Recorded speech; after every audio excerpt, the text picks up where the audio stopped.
এই মাহফিলের সভাপতি সুফি সম্রাট সরফুদ্দিন সম্রাট এইটার উপর থাকবেন। সামা এটা বিশেষ ইবাদত, সামা এটা উচ্চাঙ্গের ইবাদত। এটা যারা শরীয়তের অনুসারী, আল্লাহ প্রেমিক, রসুল প্রেমিক, ওলি প্রেমিক, এদের জন্য এটা খাস ইবাদত।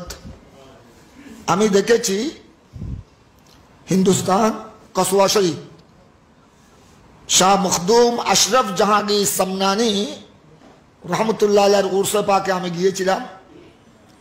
আল্লামা হাশিমিয়া দাওয়াত দিয়েছিলেন, ওখানে আমি সামা দেখেছি। আলহামদুলিল্লাহ, আদব কাকে বলে, সামার মজলিসের আদব আমি নিজে দেখেছি। ওখানে কোনো বেনামাজির স্থান নাই, কোনো ইয়ং ছেলে এখনো ভালোভাবে দাঁড়ি গজায়নি, তাদেরকে সেখানে সামার মাহফিলে বসার অনুমতি দেয়া হয়নি। অত্যন্ত আদবের সাথে ওরা কসবা শরীফ সামা মাহফিলের আয়োজন করে থাকে। নুরি বাবা সম্পর্কে কারো কাছে তেমন তথ্য আমি পাইনি। আমাকে সর্বপ্রথম বলেছিলেন আল্লামা মুফতি উস্তাদুল মুহাদ্দিসিন আল্লামা উবাইদুল হক নাঈমি।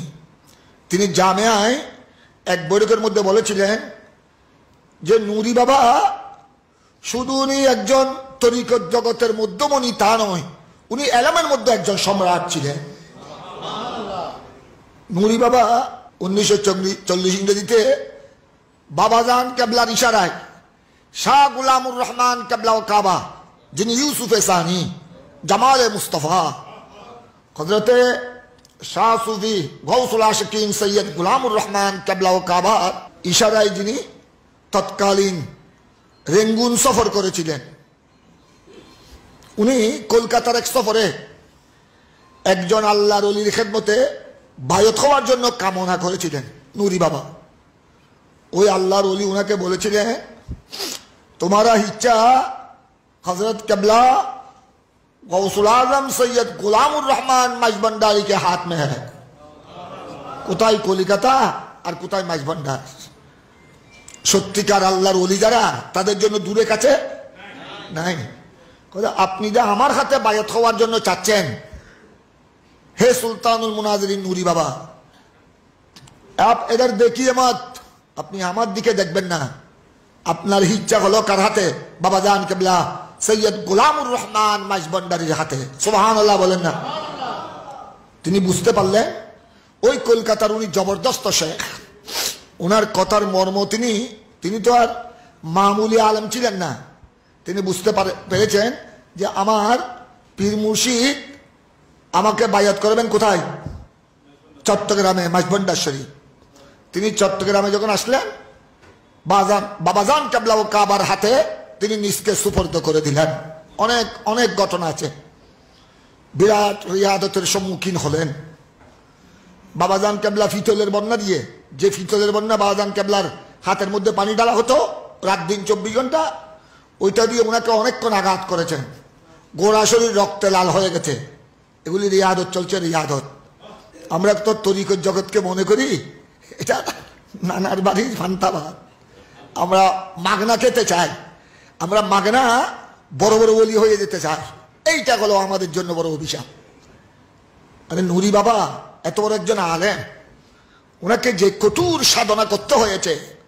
বাবাজান কেবলার ওখানে যখন গেলেন, বাবাজান কেবলা ফিতলের বন্যা দিয়ে এমন ভাবে ওনার মাথায় আঘাত করলেন, গোটা শরীর কাপড় রক্তে কি হয়ে গেল? লাল হয়ে গেল। কেমন রিয়াদত ওনারা করেছেন। আমি তো মনে করি আমাদের জীবনের 70-80 বছরের ইবাদত যদি এক পল্লায় রাখা হয়, ওনাদের এক রাতের ইবাদতের সমানও হবে না। এগুলো আমাদের জন্য শিক্ষা। দেখেন এখানে একটা রাজের মজার ব্যাপার হলো, উনি তো নুরি বাবা বাবাজান কেবলার খলিফা ছিলেন। আবার বাবাজান কেবলা ওনাকে কিভাবে বুকে জায়গা দিয়েছেন, কিভাবে ওনাকে সিনার মধ্যে জায়গা দিয়েছেন। উনি নিজেই স্বপ্ন যুগে বলছেন ওই রেঙ্গুনি শাহকে বললেন, উনি এক মসজিদের খতিব ছিলেন, যে তুমকো ফিকির কি কোই বাত নেই। মুনাজারা হবে ওনার সাথে সমস্ত রেঙ্গুনের বাতিল ফেরকাদের সাথে। উনি বাবাজান কেবলা একটা নুরানি চেহারা দেখাই দিলেন। এই নুরানি চেহারা রেঙ্গুনে আসতেছে, তোমার সাথে মুনাজারা করবে বাতিলদের সাথে, এবং বাতিলদেরকে পরাস্ত করে সুন্নিয়তের ঝান্ডাকে উড্ডীন করবে বর্মা রেঙ্গুনের জমিনে। সুবহানাল্লাহ। বাবাজান কেবলাতে বললেন একজন নুরানি চেহারা, উনি স্বপ্নের মধ্যে চেহারা দেখলেন। তখন তার প্লেনের ব্যবস্থা ছিল না, রেঙ্গুন যাওয়ার জন্য বিমান ছিল না, পানির জাহাজ, সামুদ্রিক পথ। উনি ওই রেঙ্গুনি শাহ শুধু আপনার দিল্লি, উনি সমুদ্র বন্দরে, রেঙ্গুন বন্দরে প্রত্যেক দিন আসতেন। ওই উনার স্বপ্ন দেখা ওই নুরানি চেহারা ওই বন্দাকে দেখছে কিনা, কারণ বাজান কেবলা তো আর স্বপ্নের মধ্যে মিথ্যা কথা বলবেন না। সুবহানাল্লাহ বলেন না। আল্লাহর ওলিদের নবীগণের স্বপ্ন বড় হক, নবীগণের স্বপ্ন হলো ওহী, আল্লাহর ওলিদের স্বপ্ন নবীগণের ওহীর তাজাল্লি। উচ্চস্বরে বলুন না সুবহানাল্লাহ। কারণ ওনারা হলেন ওয়ারাসাতুল আম্বিয়া, ইন্নামাল উলামা ওয়ারাসাতুল আম্বিয়া। ওনারা হলেন নবীগণের ওয়ারিস, যোগ্য প্রতিনিধি। যে আমার যে গৌসুল আজম মাইজবান্ডারি বাবাজান কেবলা তো আমাকে স্বপ্নে ভুল তথ্য দিতে পারে না। উনি প্রত্যেক দিন বন্দর রেঙ্গুন বন্দরে আসা যাওয়া করছেন, স্বপ্নে যাকে দেখেছেন ওই বন্দাকে দেখতেছে না। ঠিক একদিন দেখা গেল ওই নুরানি সুরত, ওই নুরি বাবার চেহারা যেটা তিনি স্বপ্নে দেখেছেন, ইতিপূর্বে আর কোনোদিন তিনি নুরি বাবাকে দেখে নাই, সুলতানুল মুনাজিরকে দেখে নাই। ওই যখন পানির জাহাজ থেকে নুরি বাবা নামলেন, তিনি আমি উনাকেই দেখেছি, স্বপ্নের মধ্যে উনাকেই দেখেছি, উনার এই নুরানি চেহারা দেখেছি। উনাকে যখন আলিঙ্গন করলেন এবং স্বপ্নের কথা বললেন, সুবহানাল্লাহ বলেন না। মুনাজারার ডেট হলো, মুনাজারার ডেট। এখন উনাকে যখন পেয়ে গেলেন, ওনার ওই রেঙ্গুনি শাহ তার অন্তর তো কি হয়ে গেল, বড় হয়ে গেল। এতদিন তো অন্তর ছোট ছিল। মুনাজারার তারিখ সব হলো, সব হয়ে গেল। নুরি বাবা তাদেরকে পরাস্ত করলেন, কিন্তু একটা রেফারেন্সের মধ্যে আটকে পড়লেন, একটা রেফারেন্স। তারা বাতিল্লা বলে না, আপনি আমাকে এই মশলাগুলি অথবা কোরআনে পাক থেকে দেখাতে হবে নসে ক্ষতি, অথবা সহি বুখারী থেকে দেখাতে হবে। আমি কোরআন শরীফ এবং সহি বুখারী ছাড়া আপনার দলিল আমি কি করব না, আমরা গ্রহণ করব না। সুবহানাল্লাহ বলেন না। এখন উনি নুরি বাবা ওই বর্মা রেঙ্গুনে পরিশান হয়ে গেলেন, তাদেরকে অপদস্থ করলেন, উনার সাথে তর্ক যুদ্ধে মুনাজারায় বসতে পারলো না। কিন্তু তারা একটা শর্ত দিল, আপনার এই দলিল যেগুলো দিয়েছেন এগুলো অথবা কোরআন শরীফ থেকে দিতে হবে অথবা সহি বুখারী শরীফ থেকে দিতে হবে। সুবহানাল্লাহ বলেন না।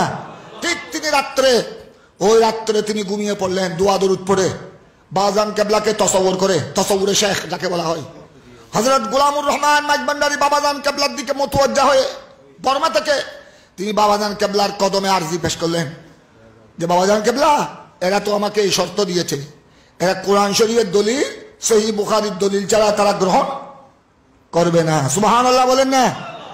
এই স্বপ্নের মধ্যে আবার হযরত বাবাজান কেবলা সৈয়দ গোলামুর রহমান কেবলা ও কাবা উনাকে নুরি বাবাকে দেখে দিলেন, আরে বাবা বর্মার ওই মাদ্রাসা, ওই মাদ্রাসার ওই আলমিনের মধ্যে ওই কিতাব, ওই কিতাবের মধ্যে এই মসলার কোরআনের দলিলও আছে, সহি বুখারীর দলিলও আছে।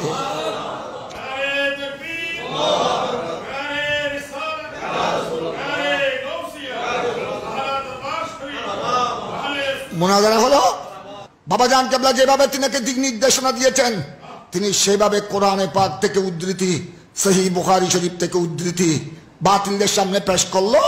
তিনি পেশ করলেন, তারা আর কোনো জবাব দিতে পারলো না, তারা সবাই নুরি বাবার সমস্ত মসলা মেনে নিল। এই জন্য উনার উপাধি হলো সুলতানুল মুনাজিরি, সুলতানুল মুনাজিরি। এখন তো আমাদের দেশে মুফতির অভাব নাই, মুফতি ওরি বাবার অভাব। চট্টগ্রাম থেকে ঢাকা আরো বেশি, চট্টগ্রাম থেকে ঢাকা আলিম পাশ করলেও সে মুফতি হয়ে যায়, ফাজিলও পাশ করে নাই,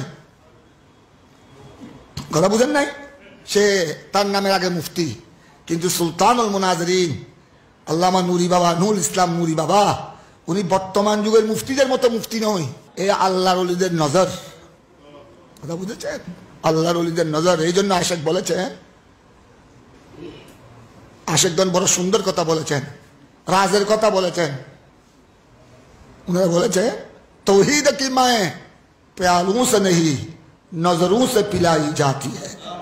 তৌহিদ কি মায়ে আমার সম্রাট নিয়ে তো তৌহিদের অনেক ব্যাখ্যা দিলেন সুম্মা ইস্তাকামুর তাফসিরে ইস্তেকামতের ব্যাখ্যা তিনি দিলেছেন ইস্তেকামতের মধ্যে তৌহিদও আছে রাসালতও আছে বেলায়েতও আছে কিন্তু এই আপনার কথা বুঝেছেন হযরতে গৌসুল আজম মাইজভান্ডারী নুরি বাবার যিনি শেখ ফাহাদ নুরি বাবার যিনি শেখ দেখেন কোথায় মাইজভান্ডার আর কোথায় রেঙ্কু কোথায় শ্রীকুট দরবার শরীফ আর কোথায় জামিয়া লাইব্রেরি এই জন্য বরহক ওলি যারা তাদের মধ্যে কোনো পর্দা থাকে না তাদের মধ্যে কোনো দূরে কাছে এক সমান তাদের বেলায়েতের যুগের সামনে আল্লাহ তাবারক ওয়া তাআলা আমাদেরকে ওনাদের ফয়েজে আতম লুৎফে আমিন নুরি বাবার দয়ার নজর আল্লাহ যেন আমাদেরকে নসিব করেন।